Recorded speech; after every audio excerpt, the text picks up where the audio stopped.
Hey guys, welcome back to Bar Z. My name's Stan, and we're putting together another weekly update, and this one's the big 3-0.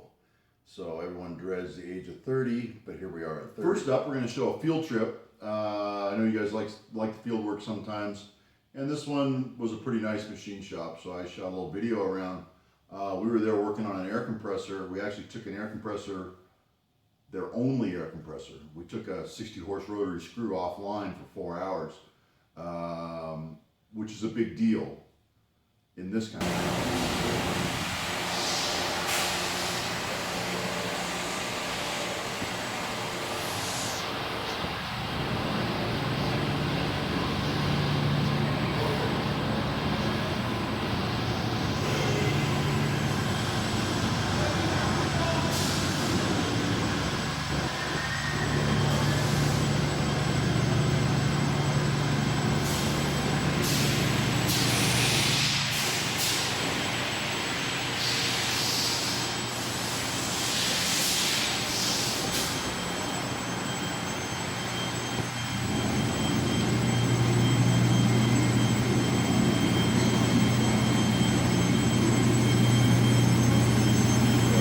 shop, a lot of CNCs, a lot of uses for air, and you can see why taking out an air compressor for 4 hours is a burden, and it was stressful for me too, because the whole time I'm just hovering over me. Are you done yet? Can you maybe you can get it done in a half hour earlier? Can you? I mean, can you get it done by the time you guys get off break? And they're just so nervous. We got them back. We were done like 15 minutes early, and everything went good. Compressor came right back up, and they're back online. So it's a big deal over there when their compressor goes down. Okay, hope you enjoyed that. Next up, let's talk about some mail. I got this in the mail.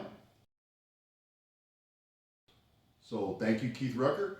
Already got your sticker right up there on this side of the board. For those of you that don't subscribe to Keith Rucker's channel, that's Vintage Machinery. Shame on you. Get over there and check him out. I really enjoy his channel. He's got a nice mix of old school and modern techniques, especially with some of his foundry type work, where he's using old casting methods, but then he's throwing into the mix using 3D printing for his patterns. So he's got some old mixed with the new, and the blend is very nice. So if you don't sub to Keith Rucker, get over there and check him out. Next up, I got a package from a viewer. I knew it was coming. He sent me an email, but he wants to remain anonymous. But this is what he sent me.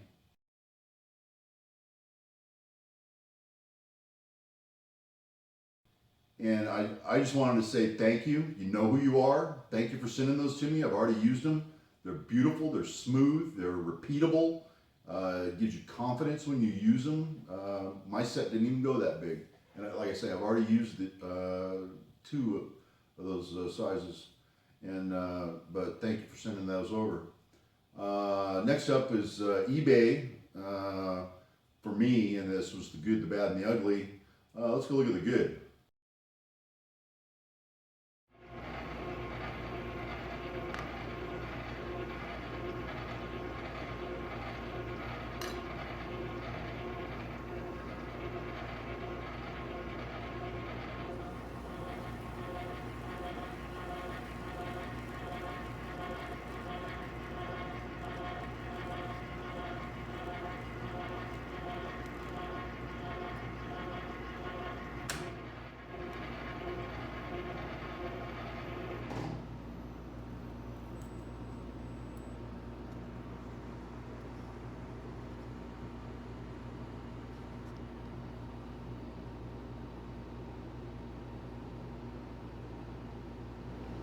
So I got a little 9/16 Geo head.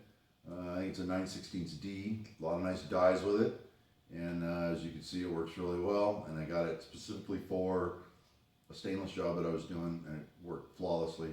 After you get them set up, they take a little while to set up, but God, I don't think I'd ever do without one now. Let's take a look at the bad and the ugly.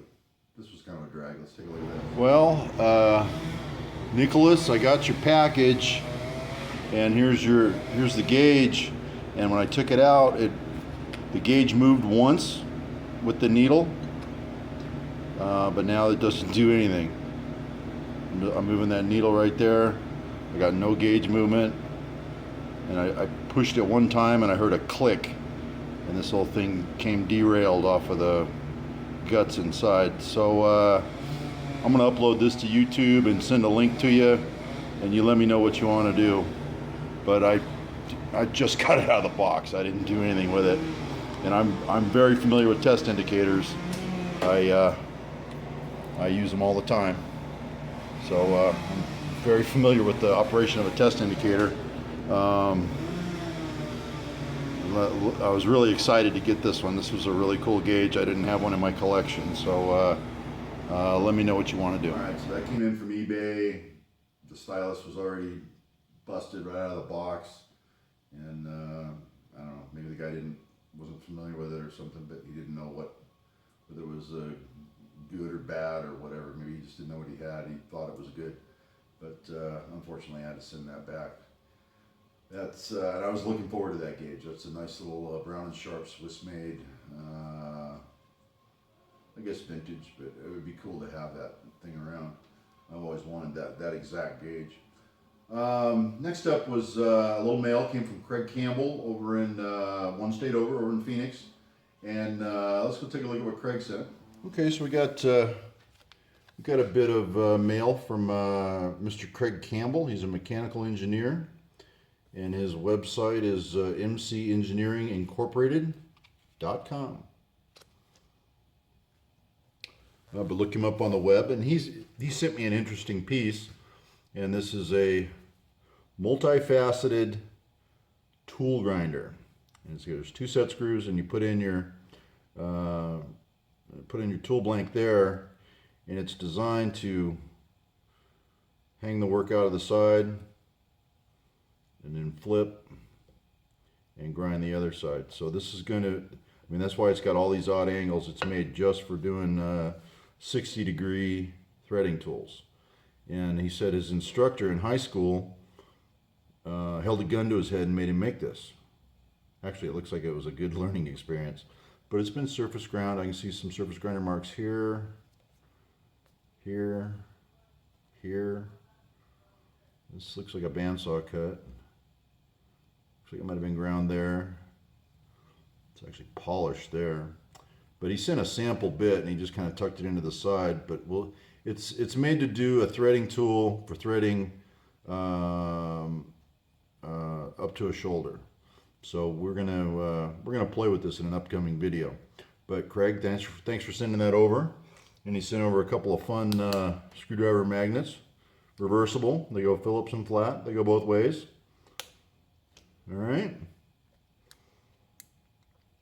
So Craig, thanks, and look for that coming up in an upcoming video. And I know you made this in high school, but I'll take good care of it and get it back to you. Don't worry. So thank you, Craig, for sending that over.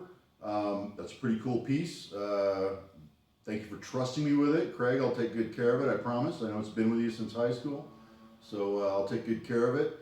We are going to grind Mr. I.L. Gopher's threading tools with that, and give it a test drive. And if anyone's got 3D modeling capability, I think that piece should be drawn up, modeled, and posted for people to use. If it does what I think it's going to do, it's going to be a pretty nice piece. And it's got a lot of very strange angles. So it'd be very nice to get that 3D modeled and available to everyone on the in our community so they could build their own. Next up was Gary over at Tools for Machines. He's still messing around with the Leatherman holders. He sent me a couple more, and I'm actually I've got the one with the little lip on it that I've been using as a daily driver ever since I got it. He made a few mods, and your knife snaps in. Got a nice detent on the way in. Gives you confidence that it's not going to come rolling out of there if you go rolling around on the ground under your truck or something. It's not going to come popping out of holder, but it's got a nice feel to it. So Gary's getting it down with those knife holders. Go check him out at toolsformachines.com. Also he sent, I collect dead end mills. So I turn dead end mills into 60-degree pointers. You know, as long as they got a pretty smooth shank, or, you know, I can grind them and get the shank kind of straightened up. But a nice 60-degree point is handy, you know, at a high-speed steel. So you take a big old fatty end mill that's just deader than disco, lob it off, grind it to a point, and you got yourself a nice little pointer for the mill or the lathe or whatever. But thanks for those, Gary. I'll grind them up and distribute them. They go out with my care packages sometimes. I'll include some points for some of the viewers. All right, next up, squares. Let's talk about squares. I haven't talked about squares in a long time. Boxes, made a change on the boxes. For a little while, I put some grooves in there for scribes. Then they went away. Now they're back. A lot of times I'd send these boxes out with a scribe groove in them. People would say, hey, what's this empty groove in here for? It looks like it's missing something. Well, it is missing something. It's missing your favorite scribe. So, and that's not included. I never included that with it. You can get a little Starrett scribe for 18 bucks on Amazon.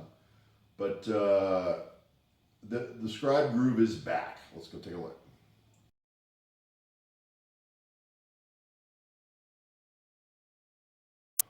Okay, so the scribe groove is going to be there in all the future boxes from now on, I promise.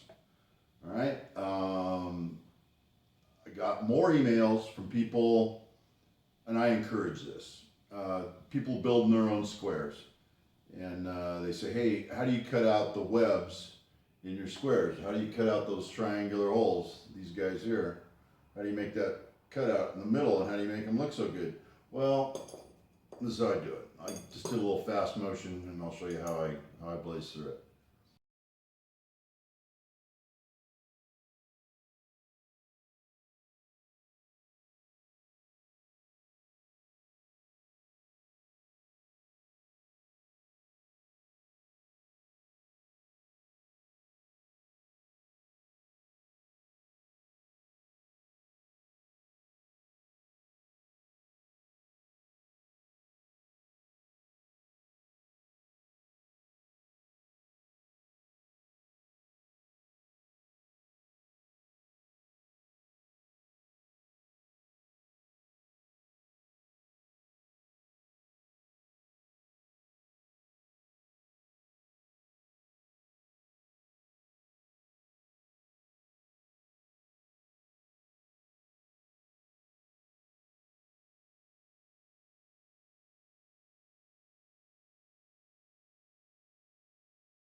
Alright, so I cheat. I use soft jaws, but I get them done quick. And when this is a day's work right here, you know, you got a lot of webs to cut out, and you don't want to sit there and babysit each one. But with the soft jaws, the parts index in there, I can use the DRO, map them out. I got all my coordinates and just zip, zip, zip, zip, and it goes pretty quick. So try to make as much time as I can on those things. All right, so that's how you do your web cutouts. And I encourage everybody to make your own squares if you would like to make your own squares. You know, even if you've only got the mill and the hardening capabilities, send them over. I'll grind them for you.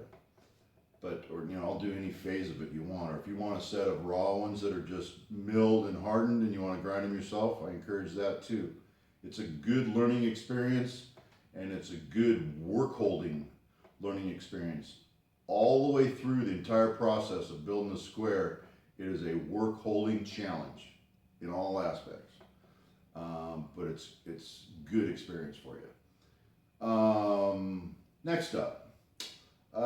Did a few tips over on Facebook, thought I might share them over here. Here's a lathe tip. Quick tip of the day, if you've got a lot of repetitive drilling you need to do, that little V-groove in the bottom of your tool post, is awfully nice for just clamping in a drill bit. If you got a lot of repeats to do, you can just use a carriage and feed in your drill bit, and you don't need to mess around with the tailstock.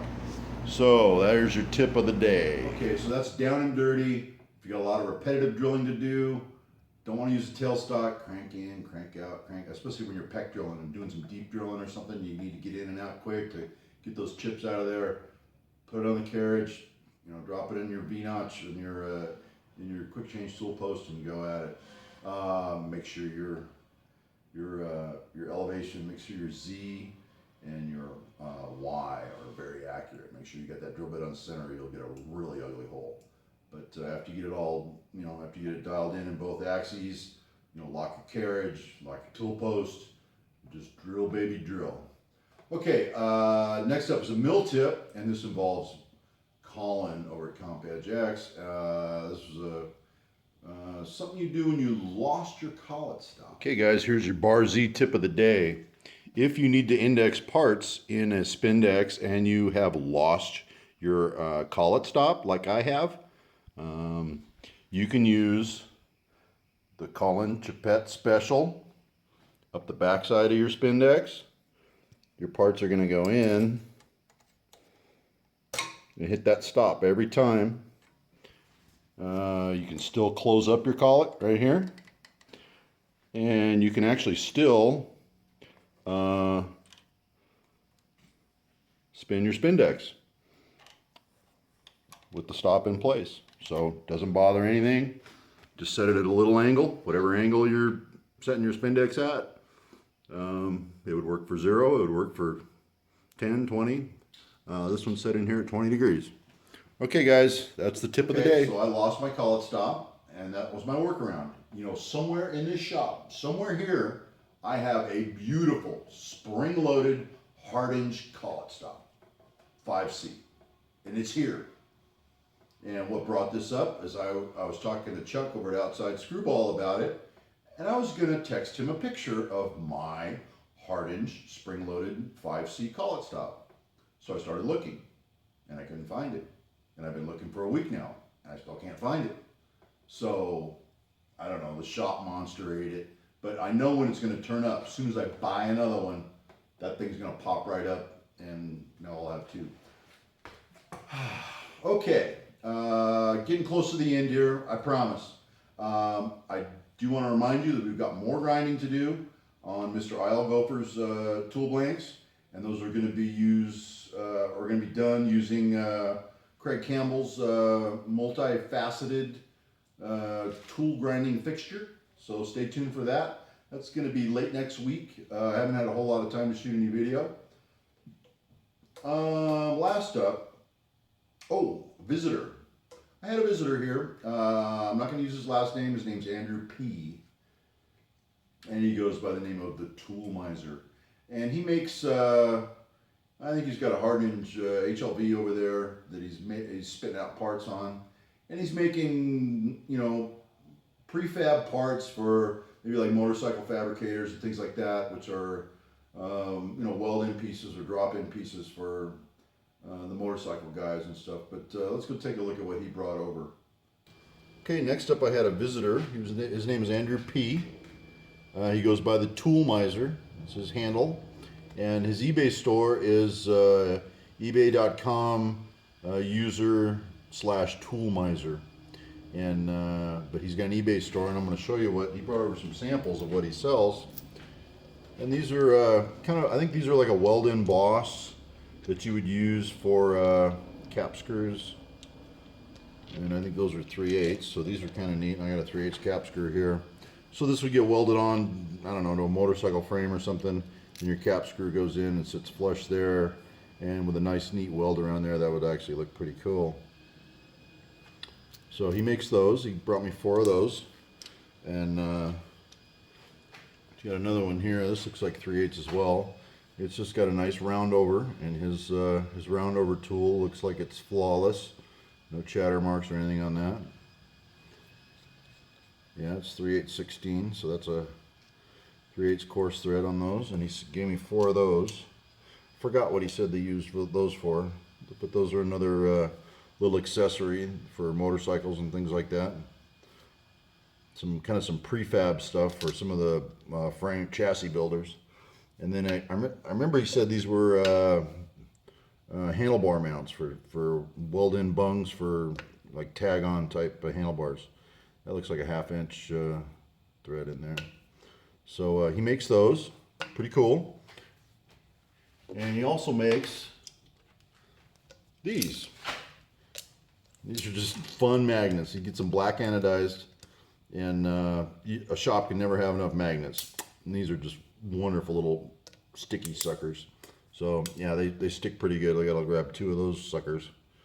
Ooh, how fun is that? Okay, so he makes these little mags, and I use them around the lathe, mill, everywhere I need to stick paperwork up. So, and then, you know, I still love my Brad Martin specials.